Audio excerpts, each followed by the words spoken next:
All right, I think we can get started. I'm going to go over the syllabus right now, and we'll talk about what we're going to do in the class, all right? I think you all know who I am by now. Uh, Office hours have not changed. I'm here Tuesdays and Thursdays from 8 till 5.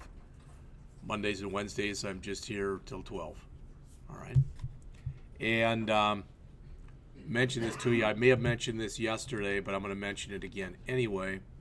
And that is, and this is all out on the P drive, but there's a folder out there that's called IT Lab Assistance, and under John's folder, that's John's schedule. So he's here from 8 till 1 every day of the week, including Friday. Mike is here, I believe, from 1 to 5. And like he was here, what? Noon to 5. Okay, Monday through Friday. So they have an hour overlap. And again, if you find yourself falling behind in any class, at least last year, most of the open lab days were not very filled.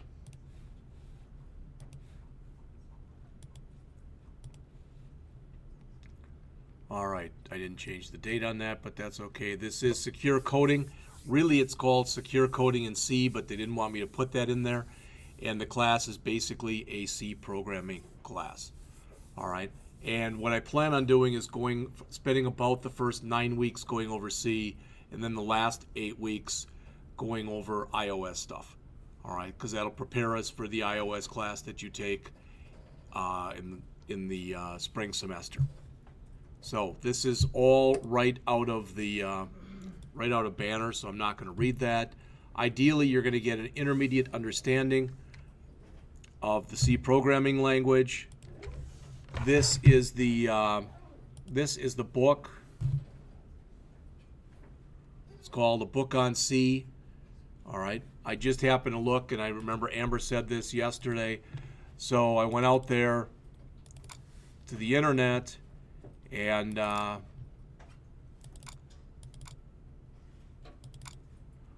a copy of it. All right, free PDF. So if you want to download that, that's out on the P drive, also under the PDFs folder. All right, that makes it nicer for me as I'm going through stuff to be able to show you what's going on in the book, type of an idea. So, all right, so we have that. I will say that probably out of all the programming classes, and again, this is me, and I'm more a guest than anything else. You'll probably like this one the least. And let me just tell you why. There's nothing wrong with C, but there's a lot of similarities between C and Java. C is not object-oriented, but most of the syntax you learn in Java will pertain directly to C. So some of the stuff we'll do for the first few weeks, you'll be like, why are we doing this? We've already done this in a couple different languages. This is real simple stuff. I want to go through the simple stuff, so to speak, in about 3 weeks, and then spend several weeks talking about 2 of the concepts in the C language that are probably harder to understand than any other ones. And those are pointers, all right, and structures. So we'll spend the most time talking about those 2 things. You'll have some assignments in here. I don't really know how many. All right, I put 8. Again, I was telling the first year people yesterday, they tell us, if anything, exaggerate that number. Because if you plan on assigning 3 things and you say 8, students don't typically mind. But if you plan on assigning 8 things and you say 3, they typically do mind. A lot of them go very literally by what's on the syllabus there. So you can read the stuff that's in here. A lot of this, again, is always dovetails to what you'll see in the book as far as the chapter headings and the like. But again, it's 5 and 6. What you're going to find with a lot of the stuff that we do in the first few weeks of class, it's, again, syntactically, it's going to be a little bit different. That said, you'll be like, well, that's not really hard. That's not really a big change from some of the stuff I've done before. In some ways, this language is easier, in some ways, than Java, just because of the fact that it totally non-object oriented. No classes, no nothing. All right? So we're just going to be creating files. Okay, and you'll see this because we're going to actually get on and start creating them in this hour.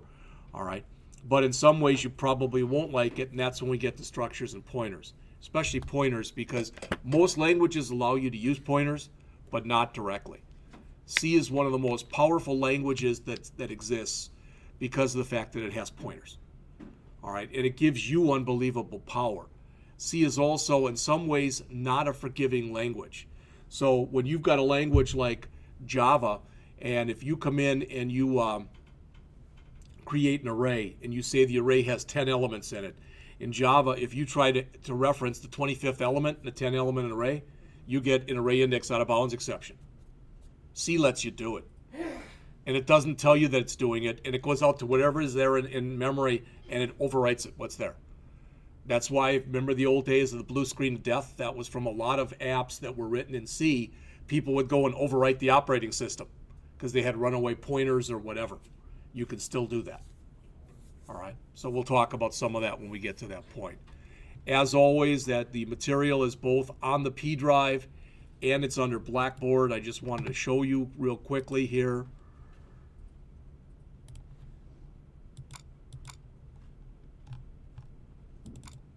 Hopefully these things are very much in tune with one another. So here I've got articles. These are articles basically on C, and some of them are also on iOS. In fact, probably more.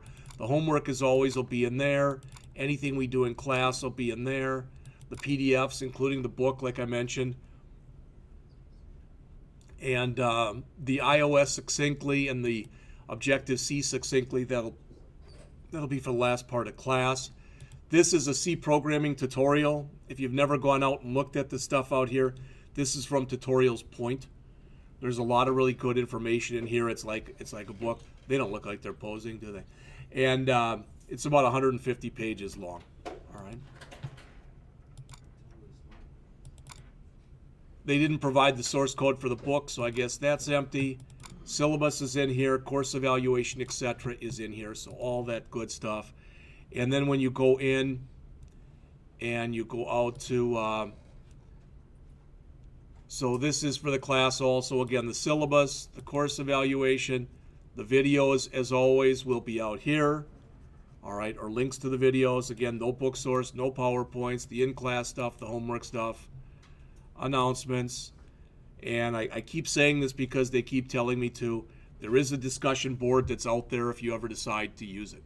All right. I mentioned this yesterday, but not everybody who's in this room right now was here yesterday. So if you do go out to YouTube, just to youtube.com, and you do a search on Blackhawk Technical College IT Web Software Developer. That's my YouTube channel, all right, and that's it says active a day ago. I think there's more than 386 in there. There's just about 400 in there now. All right, so if you go out there, some of the stuff is from last year, all right, but when you go in there, especially I think if you subscribe, all right, you can go in there, and I've set up different groups. So in other words, I take each class and I put it into different groups. All right.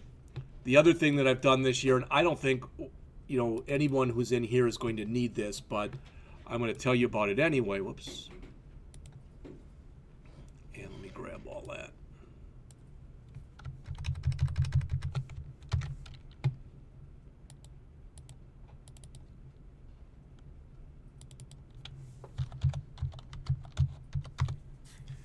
And that is what I put in here also, and I'll have to add it out here because it's not in there now, are a couple videos on how to use Blackboard and how to use the virtual desktop. I don't think that's going to be an issue for anybody in this room. You've all been using it long enough. And speaking of which, we're going to attempt to get on the virtual desktop. We're supposed to let Terry know if we have any problems. He did a lot of work in here yesterday. He's to be commended for the work that he has done. And for some reason, when they loaded the VMware View client on these machines, they loaded an old version. So he had to scrape everything and reload everything yesterday. All right? But let's do that right now. I think we're all in that spot. Again, if you don't remember it from last year, that if you come out here and you type in desktops.blackhawk.edu and you bring that up, you get this. You remember this? if you click the one that says VMware Horizon HTML Access, if you click that one, that allows you to get to the virtual desktop from the internet. Some people like to go to it that way. All right, I don't. If you do, then go ahead and do that one. But I like to go to install VMware View Client, and you can do this. Probably you don't have the client on your machine. All right, if you do that, you're going to come up to here. You've noticed, I guess, and some of you have commented on it, we do have new machines in here, and they are 64-bit machines. So we want the VMware Horizon Client for Windows 64-bit download. So you go to download, right there. You click there, and you click the big blue button over here that says download. And depending on the type of browser you have, that's going to save that executable file to your downloads folder or someplace else. All right, and then when you just double click on that file, it'll ask you if you want to run it. I'm not going to because I already have it on the system. All right, but when you do that, basically it's going to put the client on your desktop. All right. Yes. Hey, do you know a quick way to update it by any chance? Because I had it on here from last semester. I see you got 3.4. No, the recommendation is that you just literally reinstall it, and it overwrites. It should overwrite what's in there. Okay. All right. There was some kind of a note out there under the IT thing that just said if you've got it, just overwrite it. The old one still does work, but it's recommended you use the new one. I know because I still use the old one on my machine at home, and I haven't had any problems with it. All right. Yeah. Also, you don't have to do this, but I'd recommend, it's going to make, this is your icon then, VMware Horizon Client. You might want to take that icon and put it either on your desktop or down below in your taskbar or your status bar down below, or both.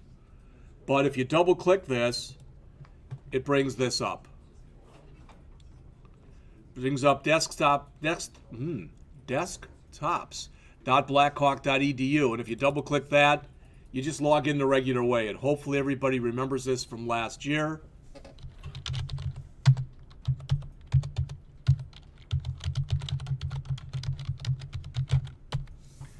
Your domain, I believe, is BTC, just like mine is. I think that's the domain for everyone. I don't think there is any student thing here anymore. All right, so, and then you log in. You won't see this external desktops. They've given me that forever. There's never been anything in it. But you should have one that says Students Developmental Desktop. Double click on that, and that should get you in. Remember this from last year? It looks pretty much the same. If you got the minus sign here, that allows you to go back and forth. Now I'm back at the regular desktop. Now I'm back at the VMware desktop. All right.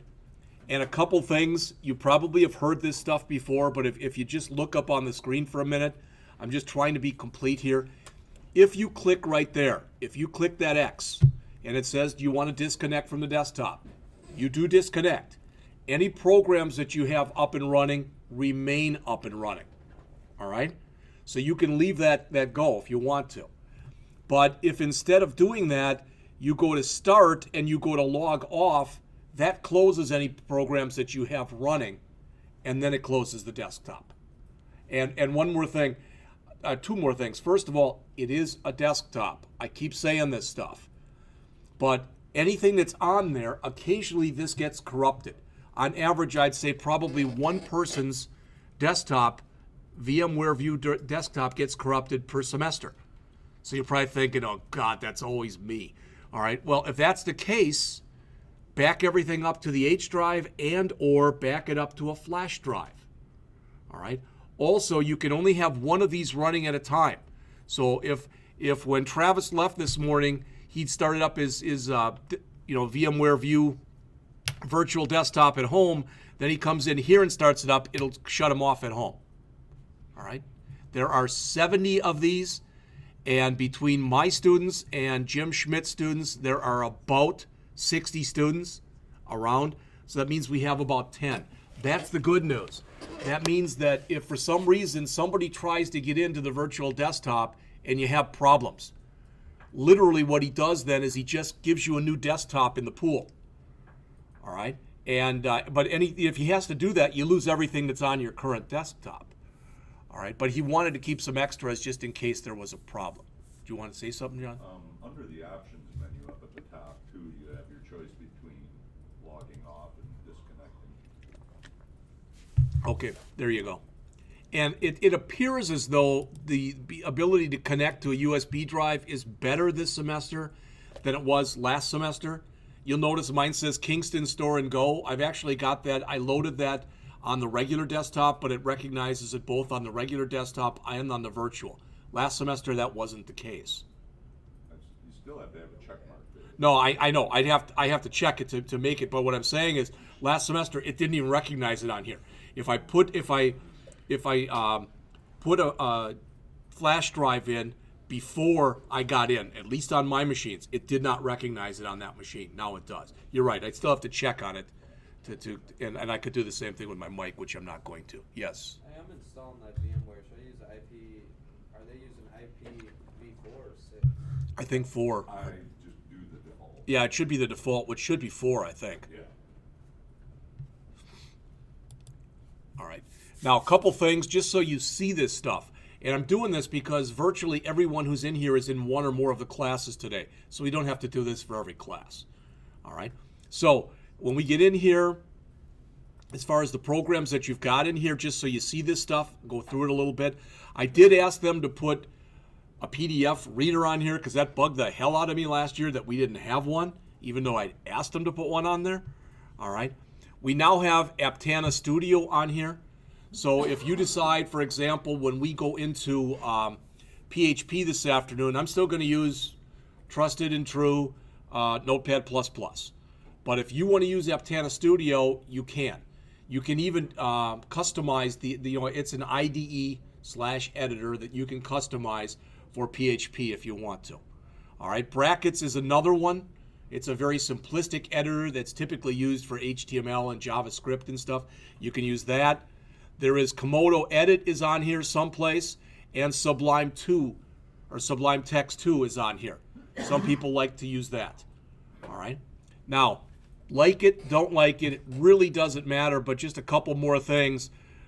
First is, there's your Office, Microsoft Office, but in here we're using Visual Studio 13. All right. Ben mentioned this morning. He was in a little earlier. We were talking, and I just want you to hear this, and that is the fact that Visual Studio 2015 is actually out now, but it's still basically in a release candidate type of mode. All right. In other words, they may pull it back or give you a big download with patches or whatever. As soon as Terry heard that, Terry Prindle, our virtualization engineer, he's like, hey, if you don't mind, let's just stay with 2013. There's not a real big difference in the look and feel between 2013 and 2015, so it really shouldn't matter to you. Now, the Visual Studio 20, the stuff that you see right here, can you all open this? There's a reason I'm having you do it. So your folder that says Visual Studio 2013, this afternoon, not now, but this afternoon, that Visual Studio 2013, that's what we'll use if you're in the ASP.NET class. All right? Good, bad, or indifferent, we don't have a great, I think you can probably run Java programs under Visual Studio, but I never learned how. So I'm going to show you the way that I do it. If you don't like it, then go in and Google how to run C, or how to compile C programs under Visual Studio. Then you can do that. But for in here, what I'm going to do, and this is going to look bad because it's a command line interface, I'm going to go under Visual Studio Tools. And it opens a bunch of command line interfaces. All right.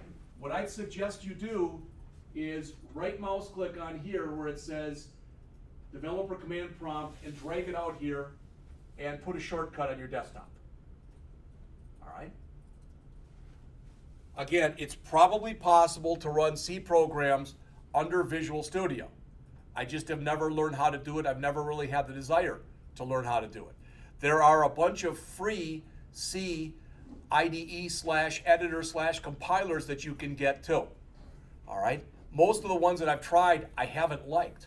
A few that I've tried that I have liked aren't free.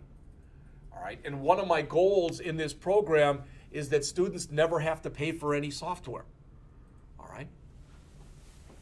So I've already got it out here. All right. Anybody have any problem with any of that? Anything that hasn't made sense so far?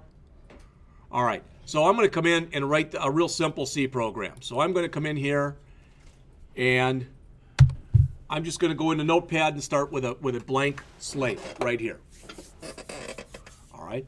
And if you've never done it before, the kind of quintessential program to use if you're first creating a program for the first time is to do a hello world. So we're just going to do a hello world just so you can see what the structure of a C program looks like. All right. So I'm going to show it to you in one way, and then I'm going to go back and show it to you in another way. And you might say, well, why? Just bear with me, and hopefully it'll make sense as to why. All right. So pound include stdio.h void main.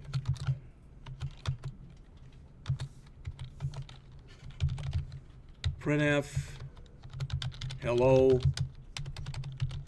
world. All right, and I'm going to save that. What you might want to do is you might want to create a folder on your desktop that's called like 152, 149. Remember another thing about your virtual desktop? I can't see it. Does that make sense to everybody? It's like your regular desktop. It's yours. So if I ask you to do an assignment and turn it in, and you say, well, I did turn it in. It's on my virtual desktop.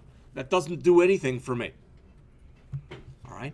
But I'm going to take that I just created right there, and I'm going to right mouse click on here, put a new folder on here that I call 152-149. All right, so there's that folder. And now I'm going to save this. All right, I want to save it to my desktop, my 152-159 folder, and I'm going to save it as hello world.c. You'll notice as soon as I do that, you can see how the coloring changes. The coloring is not exactly the same in here as it is in some of the other languages that we've worked with. All right? Notepad++ has a tendency to color code based on the language you're using. Now, we're going to compile and run this in just a second, but a couple things before we do. All right?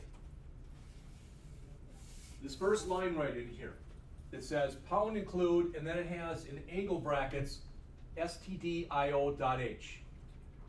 What C does is it basically says, okay, your code will go in here, and any library files that you need will go up here.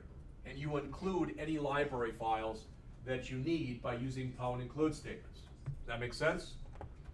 If they are standard library files, so ones you don't have, you can just use. Ones you don't create, but the ones you use, you put them in angle brackets. On the other hand, if I created my own header file, you don't have to put this line in because I'm going to remove it right away. So if I created my own header file and I called it Jeff's stuff.h, I do it like that. You see the difference? If they're system header files, you put them in angle brackets. If they're your own, you put them in double quotes. All right?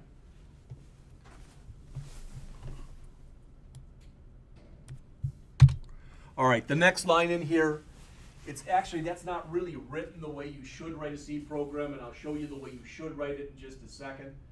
But you've seen this kind of stuff before. There's no return in here. All right? It used to be, up until maybe 10, 15 years ago in C, you had to return from every function. You had to have the word return. So I would have had to have put a return after that. But now you don't have to anymore. All right? So again, every C program has to have a main in it. And execution starts at the main.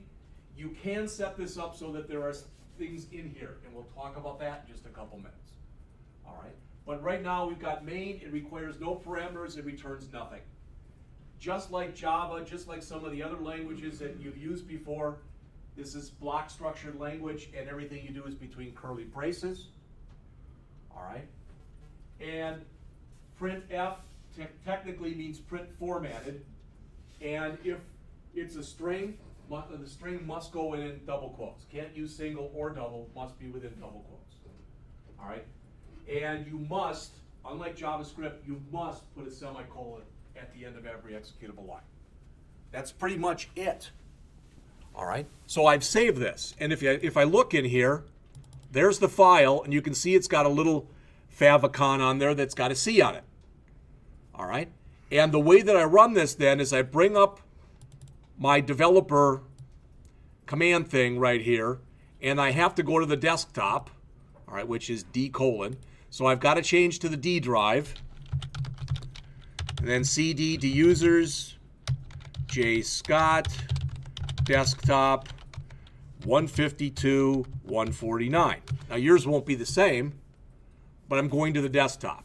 And if I do a dir right there, there's my file. Does that make sense to everyone, what I just did?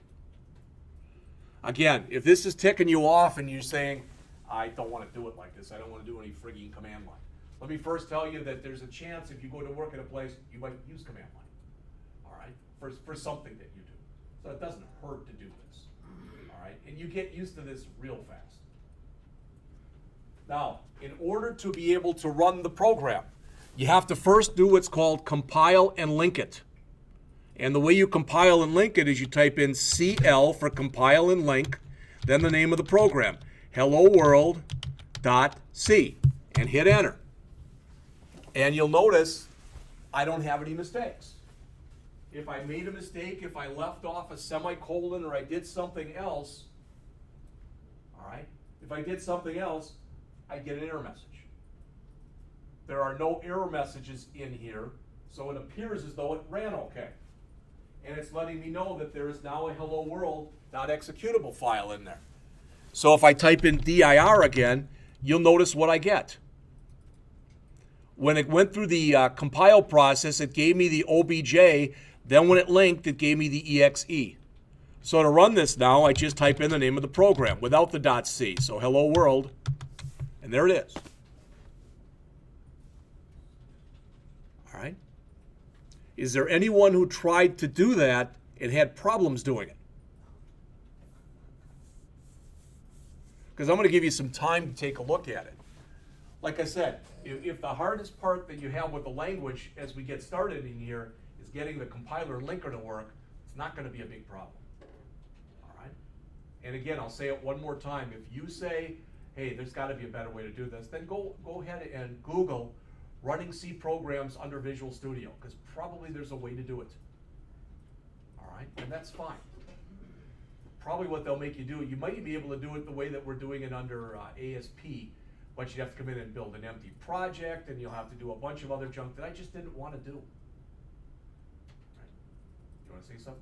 Yeah, if you right-click on your command line icon and go to Properties, in Start in, if you change that. Okay. There you go. Thank you. That's a good idea. Then you shouldn't have to be doing that every time. So that's for me, it's D:, users, J Scott, desktop, 152, 149. Thank you. That makes sense.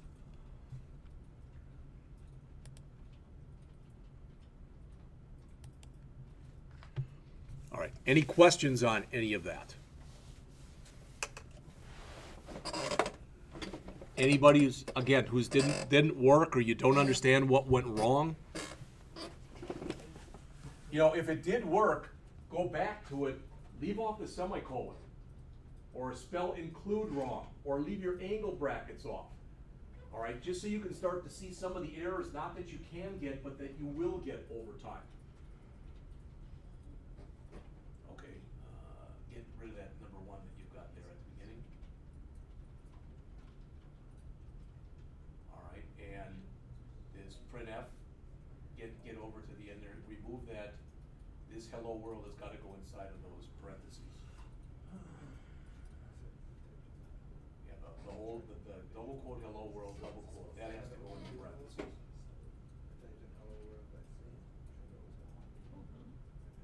Oh, to run it, you mean? And then remove it from there and put in the semicolon there. All right, save it. Just type in hello world, leave the C. See, now you've got it on your H drive. I'm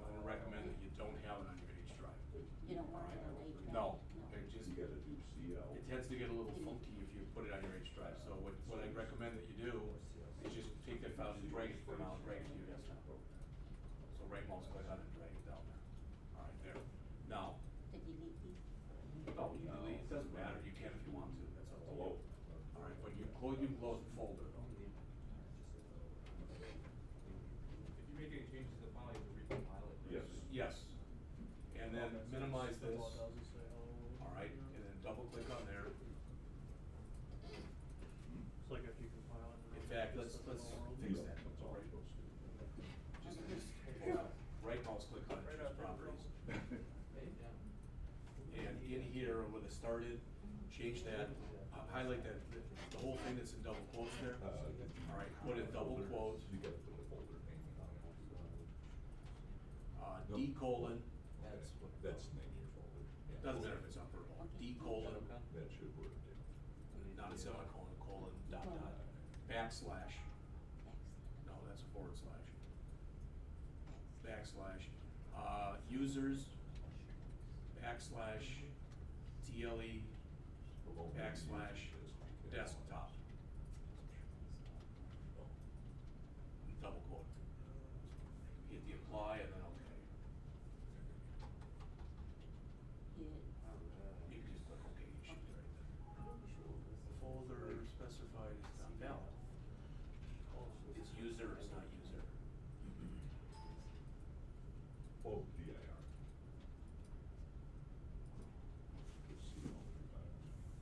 No, users, U-S-E-R-R-S. All right, now click OK. All right, now double click to open that. And it should, there you go. Now just type in CL, right there. Just type in CL space helloworld.c.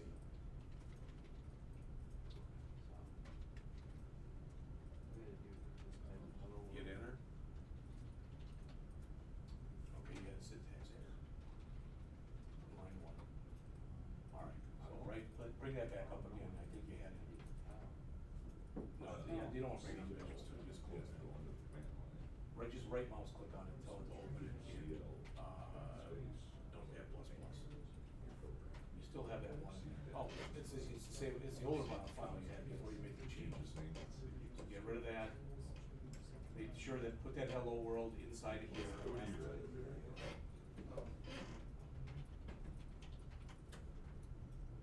Put a semicolon on the end and then get rid of that line.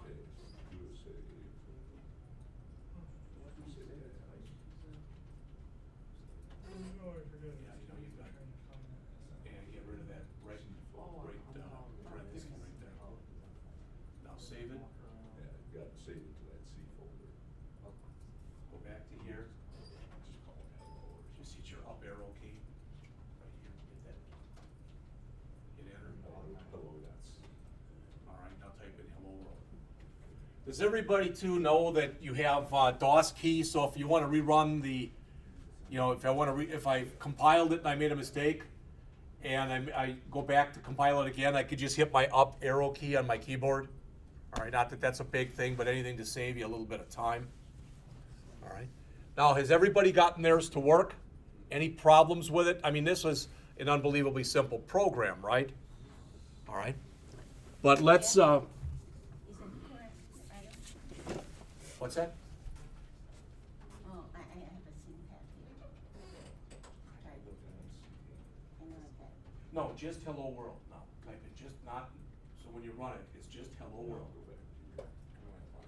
Enter. There it is. All right. So let's go and take a look at chapter 1. We'll go till about 10:02, then we'll take a break. All right. So a lot of the stuff that's in here, they actually have a chapter 0, I guess, in here, but a lot of the stuff that's in here, we're just going to buzz through it very quickly.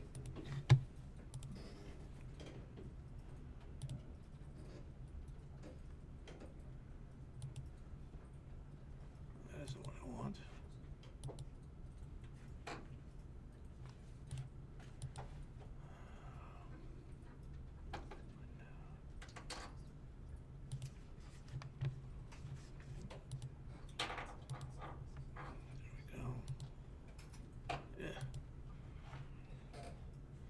All right. It's showing me it in 2-page format, it looks like. Hopefully we can get it to 1 page. But now, one thing to notice, just so you see this, see the copyright year on the book? This language has not undergone many changes in about 20 years. Not only that, this language is about 50 years old. There aren't too many programming languages that have been around for 50 years that have not been changed in about the last 20 years. that are still in use, all right, on a worldwide basis. This is still one of the most popular programming languages, and I have worked with people, and I have worked for people who have told me, if you can learn C, you can virtually learn any programming language that's out there. All right, because it's amongst the hardest languages in that way to learn. It's not that the language is hard, but it just got all of its own little nuances and stuff that you've got to know. This isn't going to work. Anybody know how to make this just one page instead of two? I don't think you're going to be able to. It looks like it's photocopied. Yeah, that's what I was thinking. All right.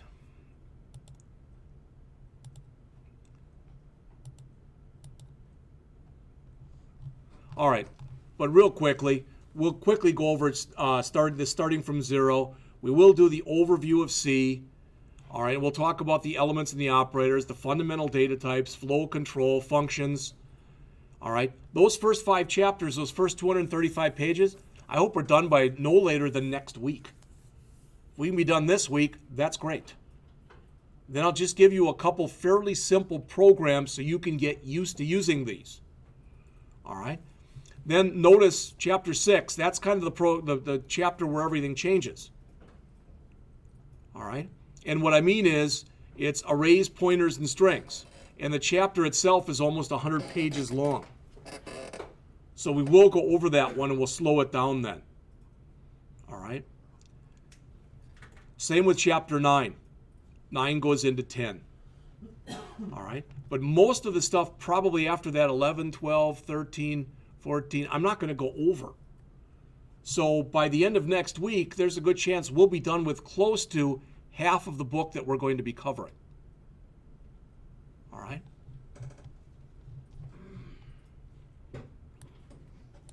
All right. The language, again, they're saying here it was 72, so it's not 50 years. I guess it's 40 years. And what happened was, at AT&T, they came up with the new Unix operating system. When I say new, it was new back then. All right? And they decided that they wanted to have a new programming language to support it. All right? And there was a language that was actually, first there was a language that was called B. And B was based off of another language called BCPL. And what comes after B is C. And that's literally how it got its name. It's not like a lot of thought went into this. All right. It's funny because, I'll tell you this, and you might laugh, you might not have any reaction, but you would have had to have been there to appreciate this. When I learned C at AT&T, they required us to watch this set of videos. And the 2 guys who created this language are Brian Kernighan and Dennis Ritchie. And I think it's Kernighan. He sat there and made a bunch of videos. And they weren't videos like this. They were videos of him.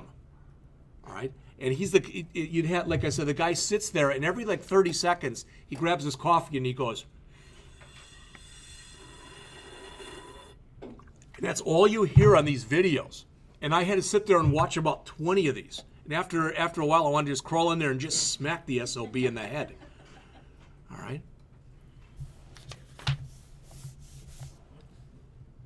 All right, on the next page, they talk about why should you use C. It's pretty much what I told you before. It's a powerful language. All right, it's got a lot of uses. It's used by a lot of things. Right now, probably most software that's written today, at least the last thing I heard, was written in C++.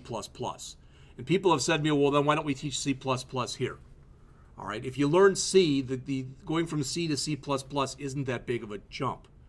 C++ is actually more like Java.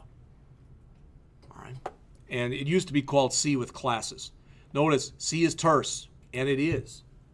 There'll be things that we do in here that be like, well, we didn't do it like that before in other languages. Nope, but we are now. All right.